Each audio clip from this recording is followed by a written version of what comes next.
Our part two of the story continues of a Kenyan lady who was working in Saudi Arabia as a slave. Many can be asking, how can you be working as a slave? And she went there as a house manager.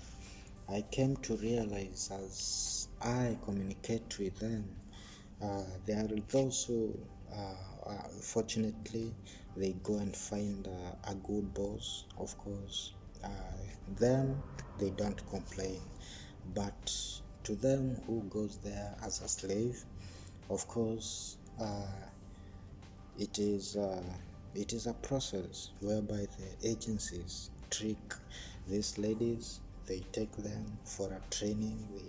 They just tell them that we are taking you to a training so that you can perfect your skills when you are performing your duties. But of course, that is not true. If there is any training that is being given to the house managers, of course, that it is a direct ticket to slavery, whereby the agencies have been given a lump sum of money of Kenyan shillings 500,000. If you convert them into reals, it is 20,000 Saudi Arabian reals.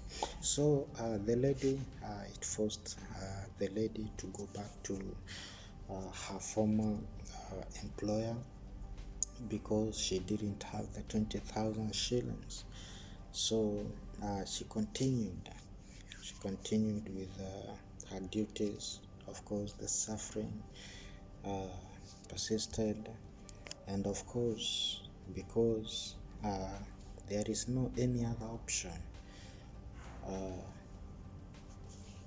to do, she had to endure the suffering, and also to do what she's being told. Right now, of course, I don't know her whereabouts. Of course, it is so sad, it is so painful, and there are lots and lots of ladies in Saudi Arabia. Of course, I wonder what the Kenyan embassy over there is doing.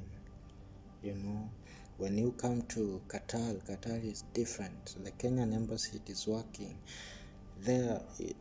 I've never had a lady complaining about being mistreated here in Qatar, but to the Saudi Arabian, it is a hell.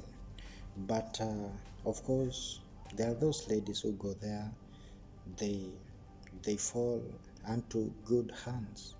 So to them, they don't complain, as I had informed you earlier. So this and more stories I will be bringing you daily, and of course, I hope you will be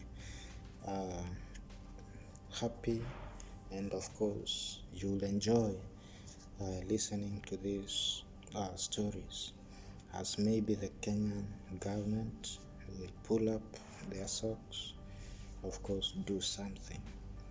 Of course, my proposal is they could have been seeing this particular issue happening, and they cancel all the visas going to Saudi Arabia and cancel them, you see. And of course, something has to be done.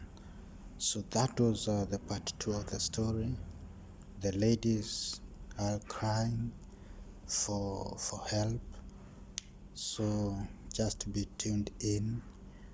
Of course, I will be bringing you more and more of the stories.